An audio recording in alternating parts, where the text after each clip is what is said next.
This is an abandoned elementary school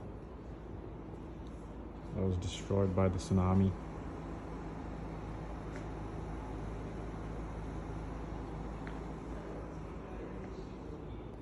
It's crazy what nature can do.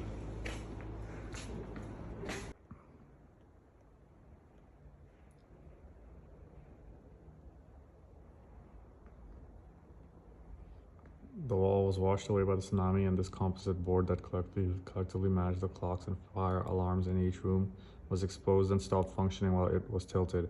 As a result, all the remaining clocks on the premises have stopped at 3:37.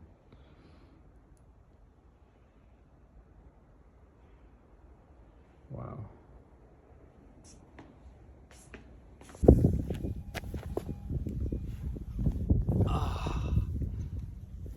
I'm at an abandoned elementary school that is close to the coast. So basically, I think in 2011, there was a tsunami here, and the kids of the school had to be evacuated. So didn't get you.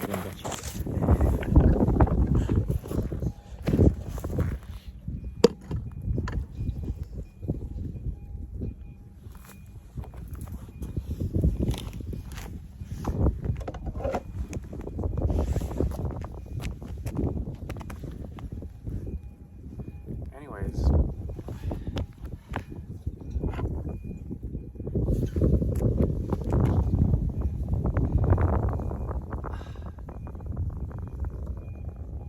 this thought would be a good time to record another video.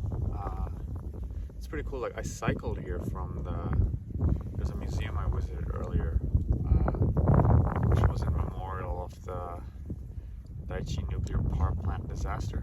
So when the tsunami hit, it hit a nuclear power plant on the coast, and the nuclear power plant had a meltdown and basically how do I say, released some radioactive material into the environment. So it was a two-pronged disaster. First was the natural disaster of the tsunami, and then the man-made disaster of the nuclear power plant. So as I cycled here from the museum, it was pretty good. It was like a 15-minute journey. I asked the lady, yeah, I'm trying to get to this elementary school, the museum staff, and she said, okay, just take the bike. Because I wanted to take a taxi. I was like, how do I take the taxi? She was like, just take a bike. I was like, all right.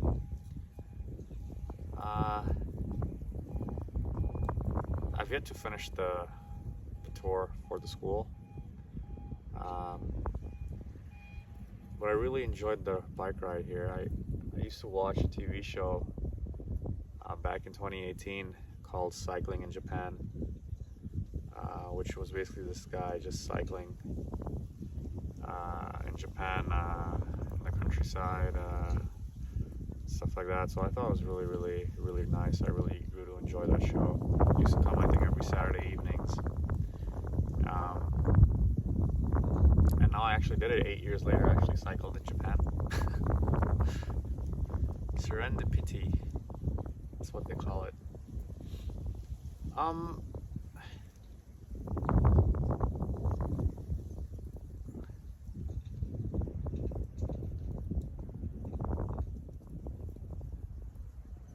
I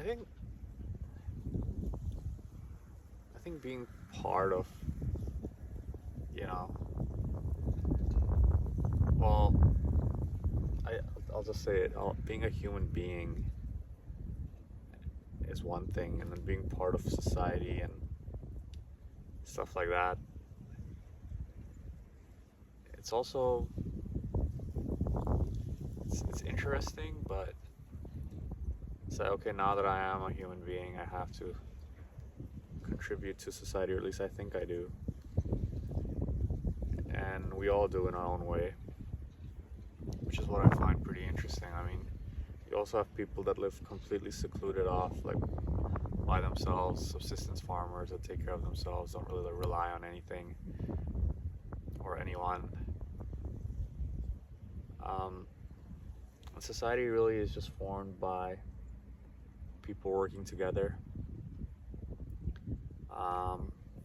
And I constantly, well, not constantly, but I wonder, like, what's my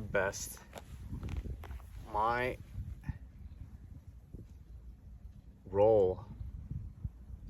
Like, what am I, there's always, like, how do I make a bigger contribution, right? I don't know. And first of all, I don't even know why this matters to me, because maybe, I don't know. I don't think my parents were really like that. They were kind of, but not to the extent that I am. Sometimes I remember, like, my father being like, we should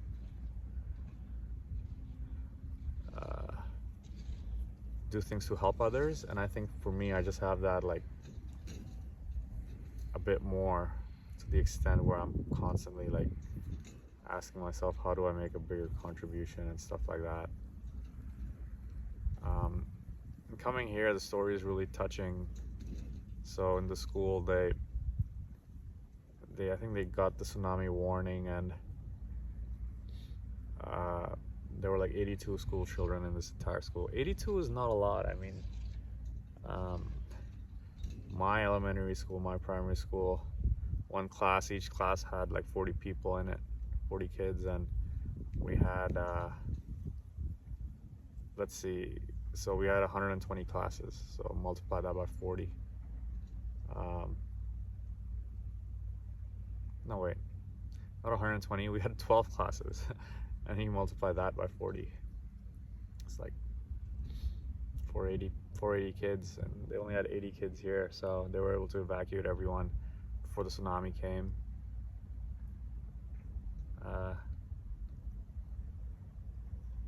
So everyone got evacuated safely, which is good.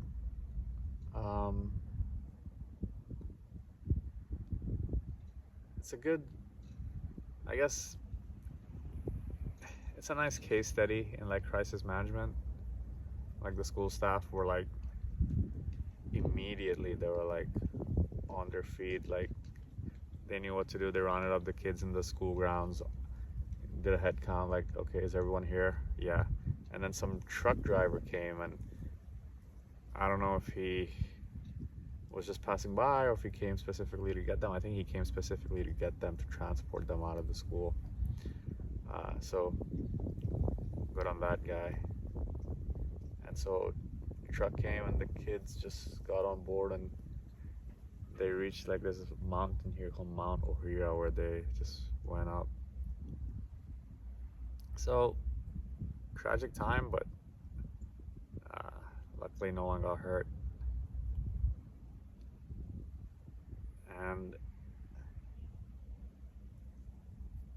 I wonder what their life is like teachers teaching here and stuff like that, I mean,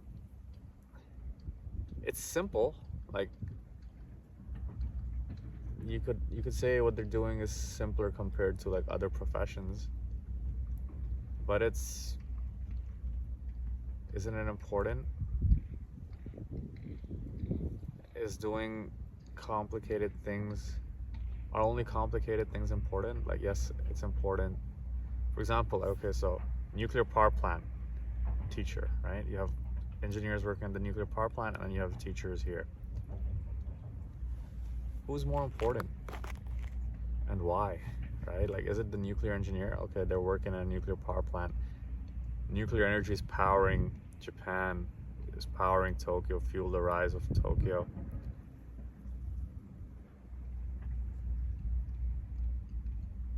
I don't know. I don't know the answer to that. And I'm interested in both, like both the teacher job and the fucking nuclear engineer job. So that's why I struggle. No, it's not a struggle, but it's confusing because they're both important. They both serve different things in society. I mean,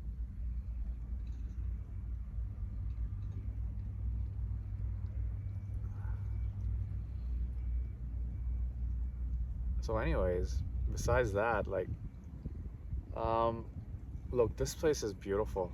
I mean, I'm so glad I came out here. I came to the temple yesterday,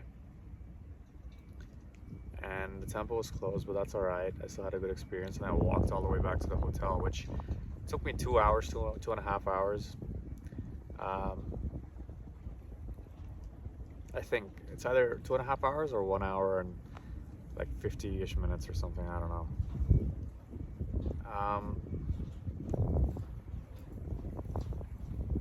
I'm so happy I came out here to see this stuff. And I kind of wish I went to the nuclear power plant itself, but obviously you can't get in there.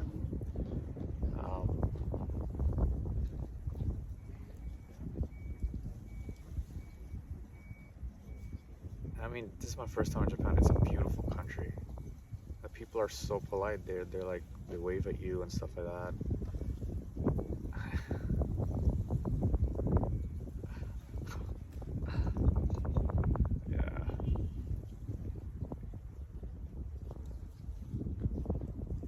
I can see what the allure of traveling is now. I mean,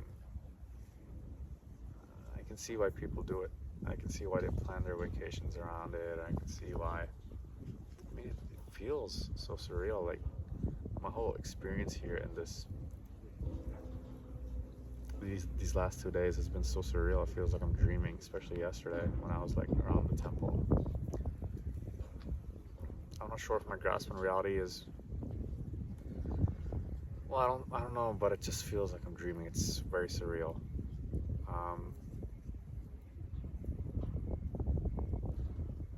It's a nice getaway. It's calm here. It's soothing. It's a nice getaway.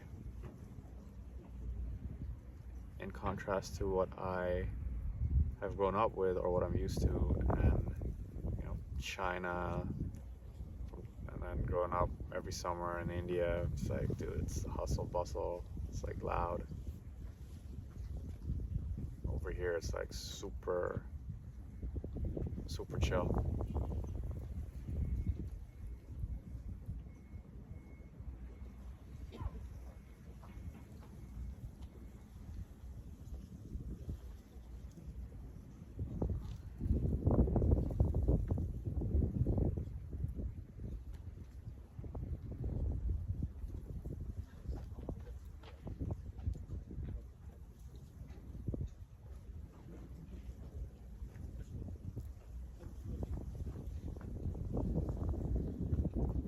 Super chill here. I wonder what it'd be like living here. Can you live here? I mean, I don't know.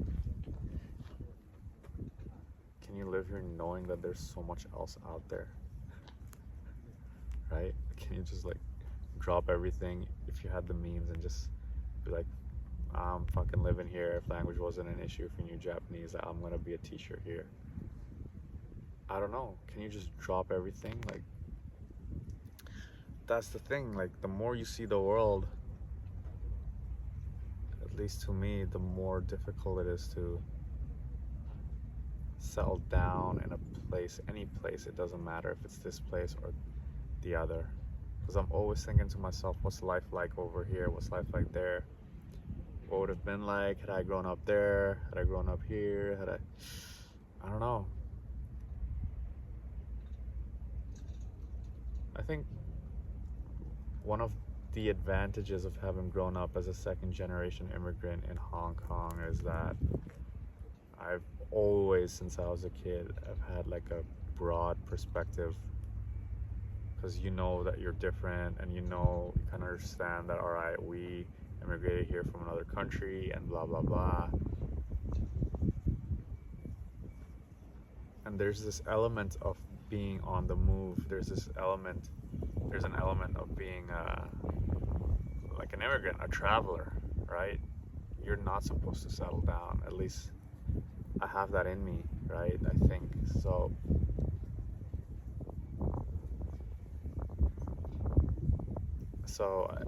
I guess this is the reason why I don't look for a partner and settle down and stuff, because it's like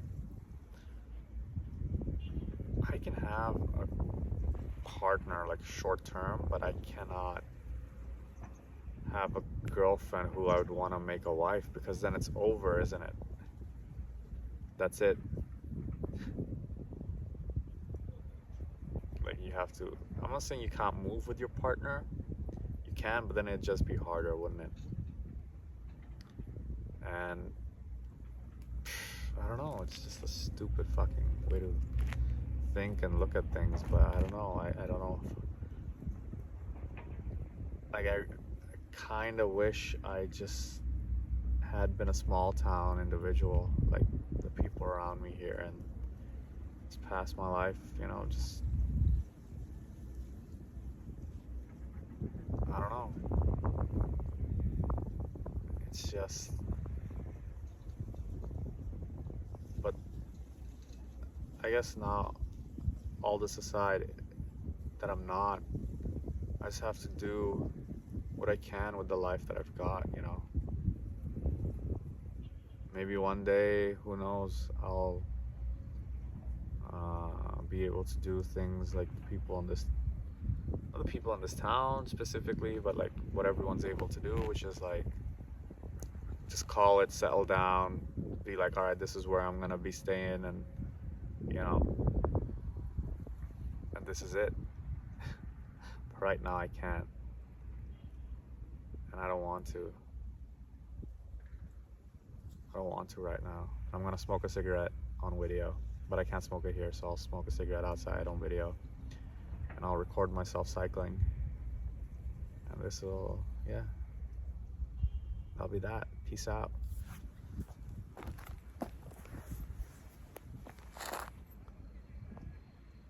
This picture depicts that when the kids were on the mountain fleeing from the tsunami, they heard strange sounds coming from the ocean.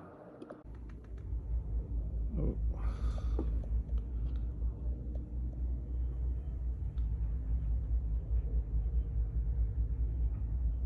Can I? No.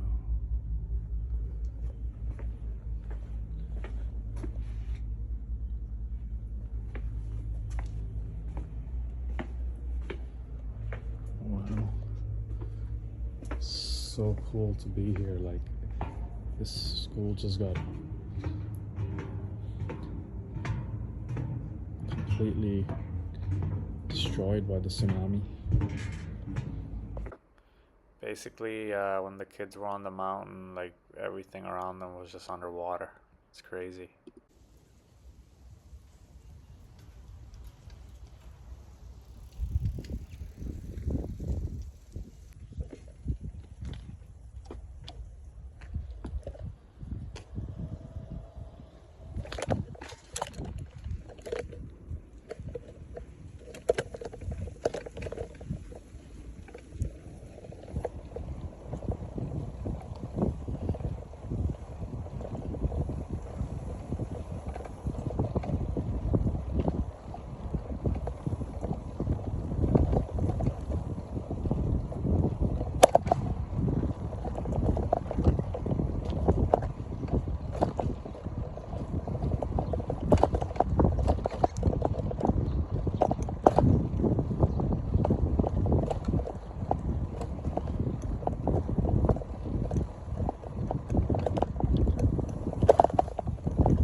Go. Oh, shit.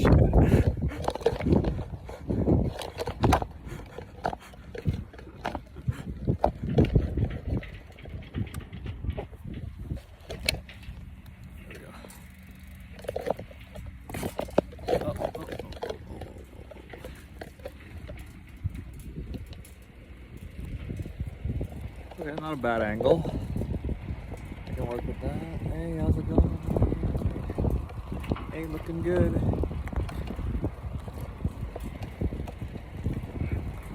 Looking good.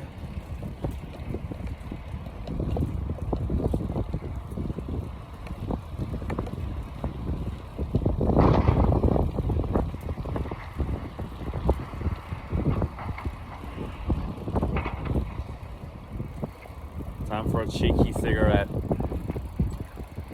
Cheeky cigarette.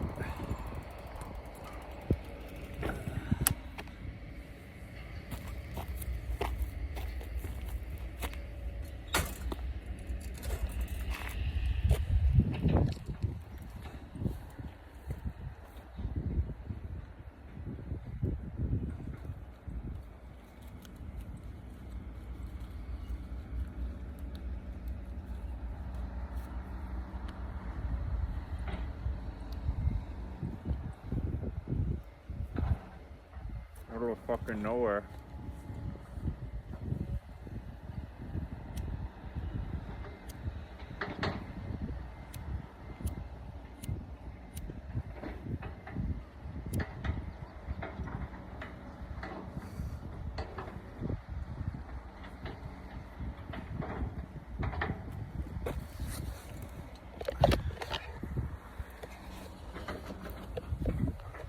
Take a look at that.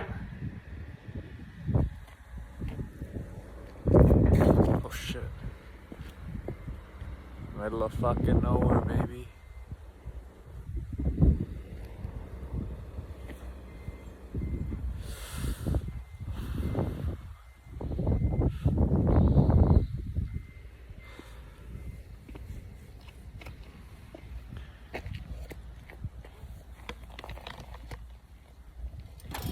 Oh shit. Wow, dude, I'm so clumsy. I don't know what's wrong with my head.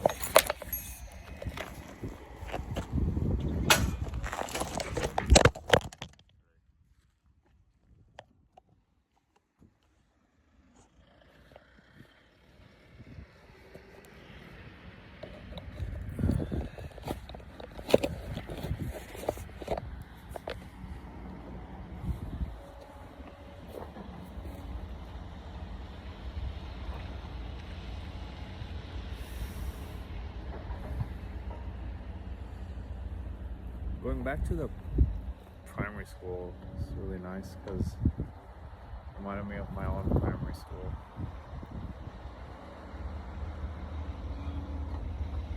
That was fun.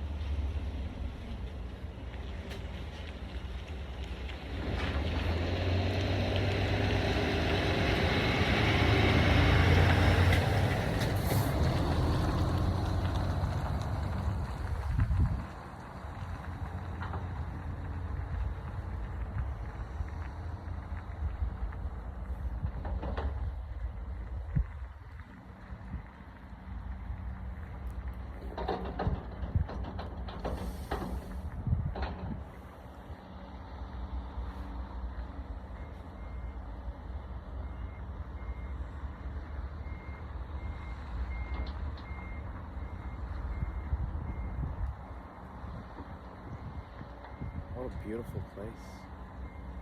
I mean, holy shit.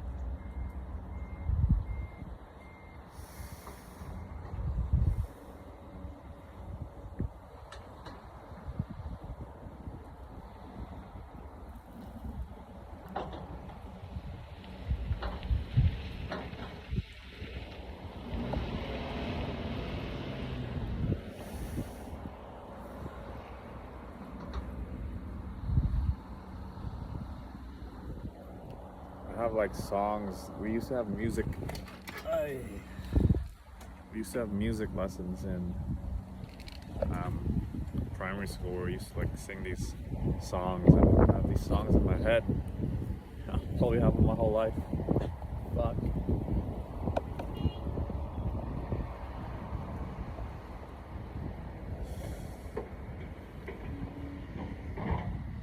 Grandfather's clock was too large for the shelf, so it stood 90 years on the floor. It was taller by, I don't know, by half than the old man himself, though it weighed not a penny, was more. It was bought on the day that he was born. It was always his treasure and pride. Stop short, never to go again when the old man died. What the fuck? There's another one. Love me tender, love me sweet, never let me go. You have made my life complete, and I love you so. Love me tender, love me sweet, never let me go.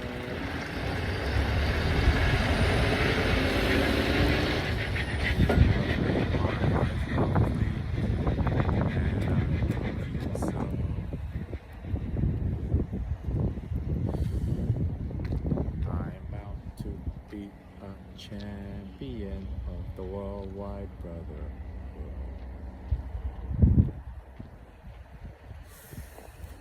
Well, there's a couple others.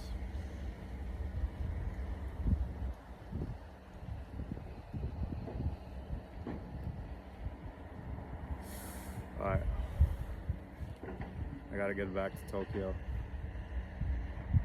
So from Futaba, where I am right now, back to Minamisoma. From Minamisoma, a bus to Fukushima, and then from Fukushima, a train to Tokyo. Alright, let's do it.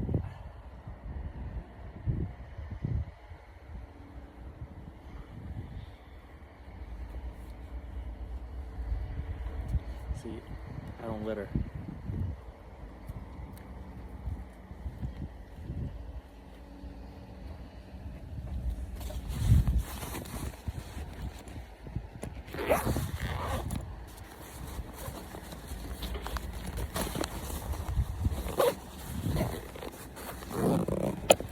Out.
Hard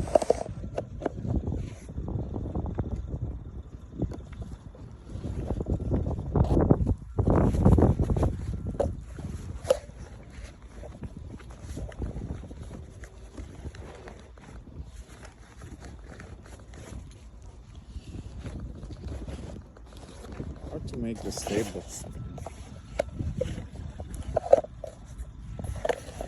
I guess let's try putting it here.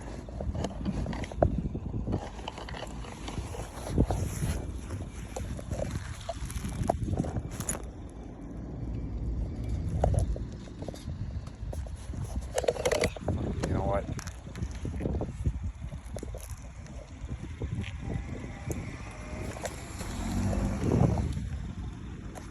Enough filming.